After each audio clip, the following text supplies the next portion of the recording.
5, 4, 3, 2, 1, 0.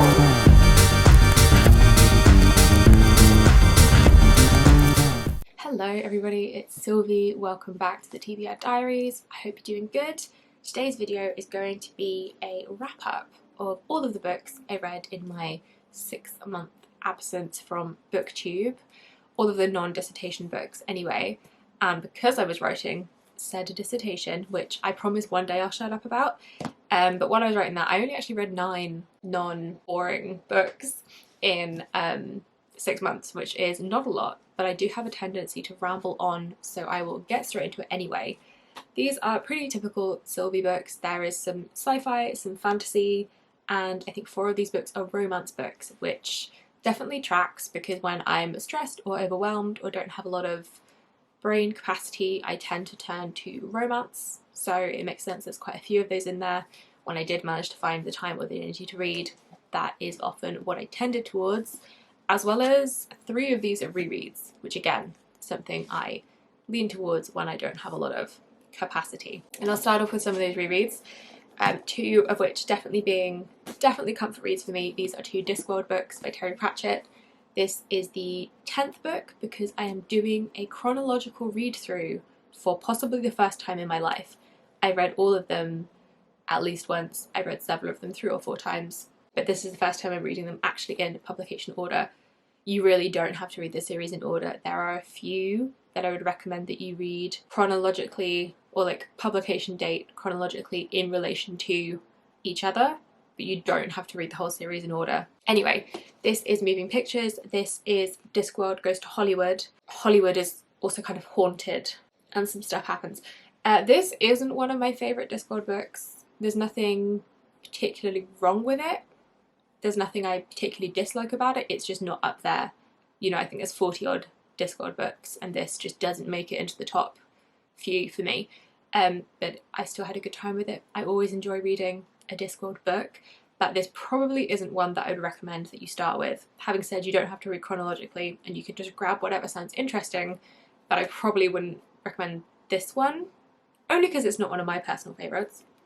In contrast to Reaperman, which is one of my personal favourites, I think it is one of the best ones.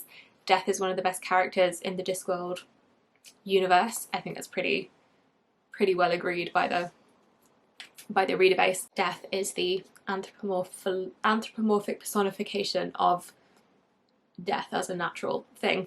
And in this book, Death is given his own hourglass. Their own hourglass? Does Death get pronouns? I'm not sure, I've read this so many times. I feel like Death is referred to as he. Anyway, that's beside the point.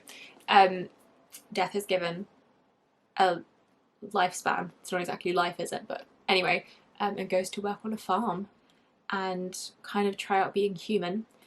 And then the flip side of this, of course, is that people aren't dying because Death isn't coming to collect them. And so there's all sorts of havoc in the city of Ankh-Morpork. The wizards feature really heavily in this book. It's just such a good one, and I for sure would recommend this as a place to start with this series if you wanted that. But this is not a video about the Discworld books, so I'm going to put that down. Sticking with the fantasy sci-fi, sticking with the rereads actually, I reread Gideon the Ninth in the beginning of September. I listened to the audiobook for it this time. I've previously read it physically, and I listened to the audiobook. I've been rereading the series for Nona, which I'm now currently reading. And we know that I'm obsessed with the Locked Tomb series. We know that I'm obsessed with Gideon the Ninth. We know that I loved it. It's a 5-star from me. I can't see it ever not being a 5-star book from me. And I really would highly recommend the audiobooks if you're looking at getting into them.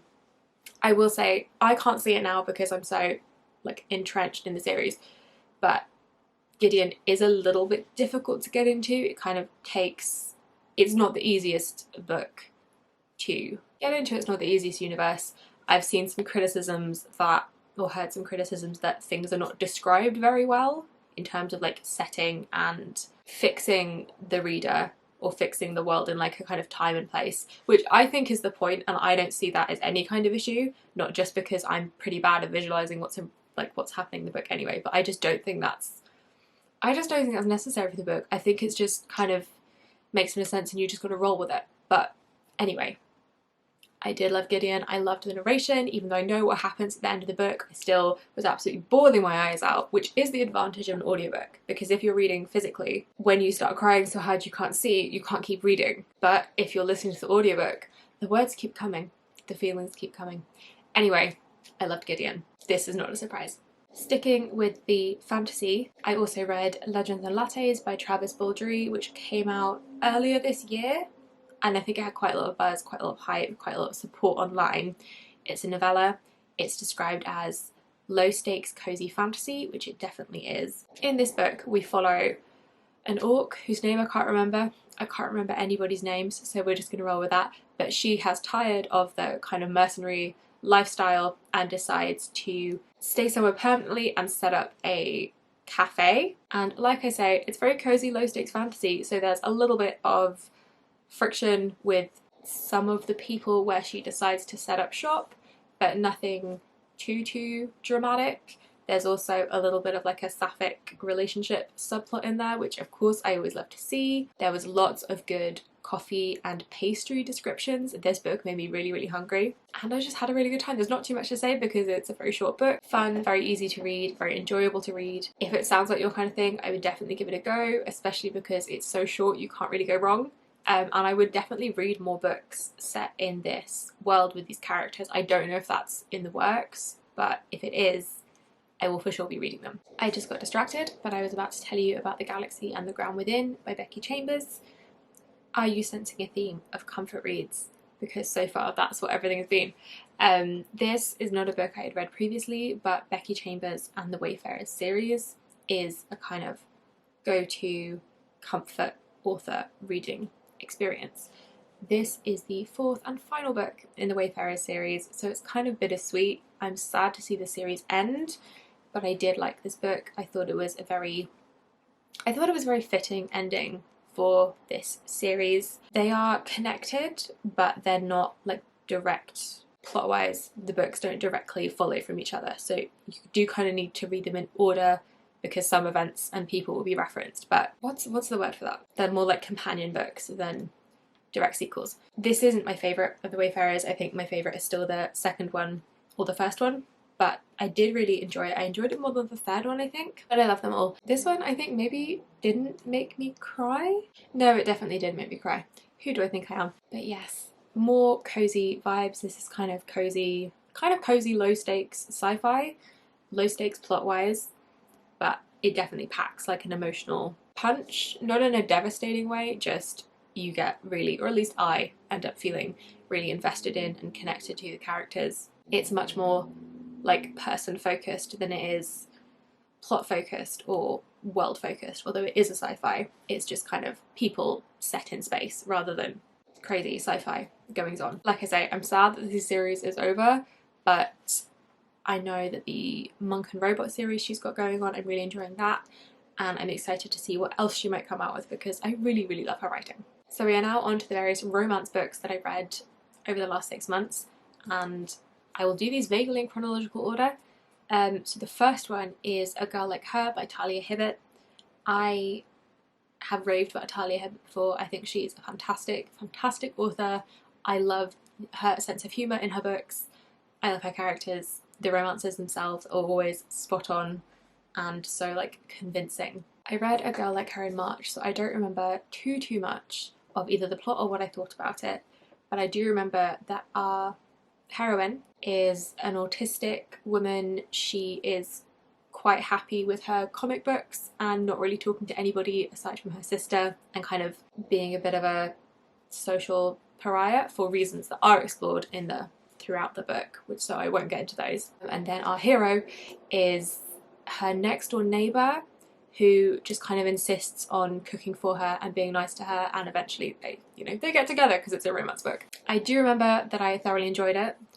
I didn't love it quite as much as the Brown Sisters books, which I think makes total sense because the Brown Sisters books are more recently written, and so she's had more time to kind of build her craft and get better at writing. Overall, I did really enjoy A Girl Like Her.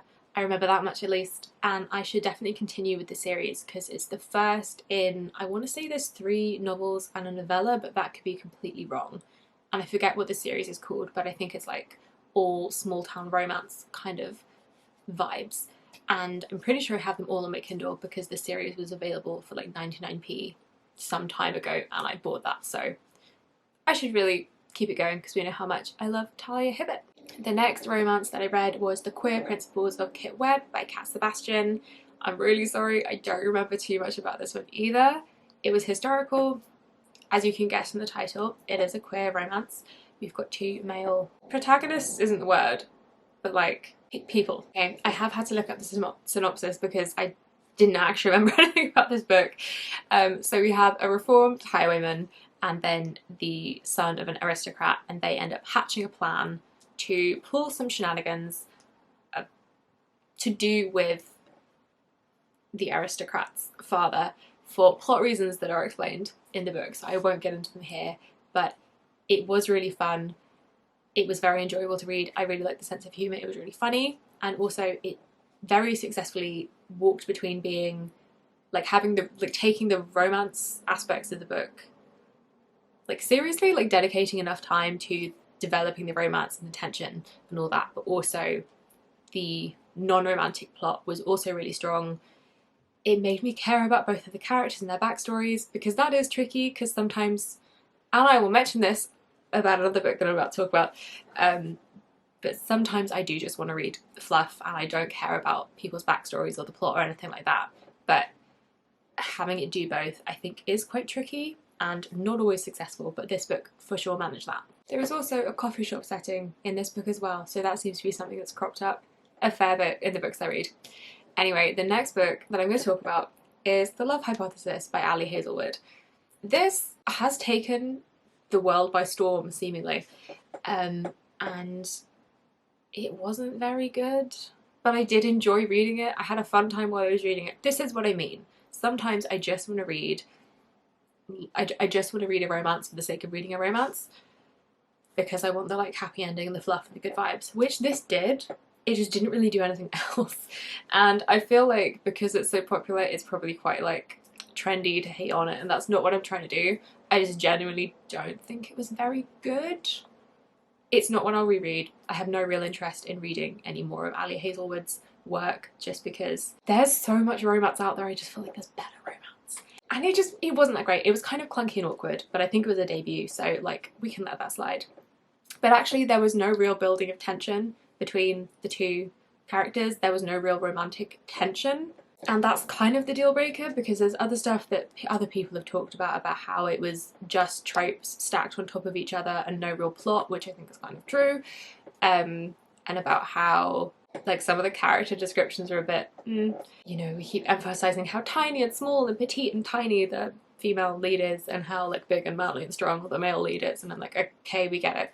But again, like I don't really care too much about that, but actually in hindsight there was just no tension between these 2 characters. There was no building of tension whatsoever, I felt. So I enjoyed it while I read it, but I didn't really care about it while I was reading, and I definitely don't really care about it now, so I just don't really have anything that positive to say about it, aside from the fact that it was a fun way to like kill some time, which is fine. Anyway, moving swiftly on to the last book on this list. That's 9, right? Yeah, the last book on this list was also not my favourite. I should have arranged this so I ended on a bit of a higher note, but Rosaline Palmer Takes the Cake by Alexis Hall. This is my first Alexis Hall. It was centred around a baking show. It's basically Great British Bake Off, but they're not calling it that, obviously. Great British Bake Off, and our main character, Rosaline, has 2 like romantic potential people on this show. It's very obvious from, I don't know why I'm like shying around it, because it's very obvious from the description.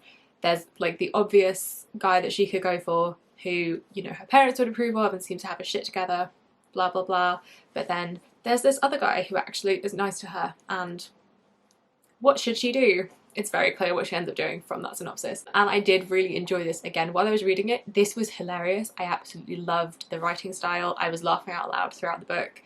I really enjoyed it while I was reading it.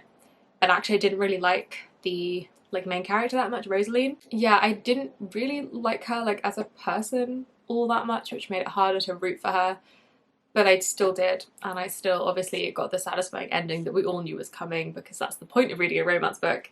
But yeah, again, lots of food descriptions, lots of cake descriptions, which I thoroughly approve of. Also, she's like on page, the main character, Rosaline, is on page, describes herself as bisexual. That is explored quite a lot throughout the book. Like, it is relevant quite a lot throughout the book, and I thought they did a really good job of making that important, but inserting it into the story in a way that wasn't really clunky and awkward, which I've seen done before, where they want to include representation but it kind of doesn't really flow very well. But that wasn't what happened with this book. In this book, I thought it was done extremely well. I definitely will read more from Alexis Hall because I loved the writing style. I thought it was just hilarious and I had a really good time with it. So that is my wrap up. That is my 9 books that I've read in the last 6 months. We are now all caught up with one another, and I actually hate doing wrap ups, as you might have been able to tell from how awkward and clunky this video was. So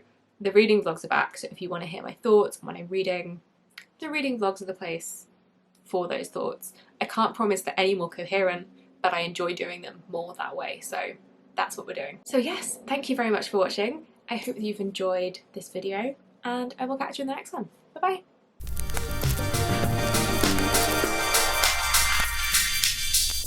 bye!